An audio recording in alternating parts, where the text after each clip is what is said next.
العالم حسب إحصاء الأمم المتحدة في موضوع الزواج والطلاق بالذات يقولوا أن معدل الطلاق العالمي حسب نسبة عدد السكان يتراوح بين 1.5 في الألف وبين 5 في الألف. يعني إيه؟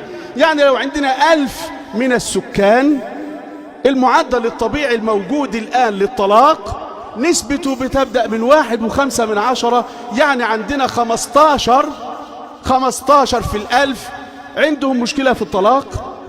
هذه المشكلة قد تزيد في مجتمع آخر بتصل إلى 5، وبناء عليه في النهاية لما بنيجي نحسبها على عدد السكان بتوصل إلى ما قيمته 13 إلى 15% من عدد الأزواج. يعني لو عندنا 100 أسرة في هذه النسب العالية الآن، منها 15 أسرة مطلقة.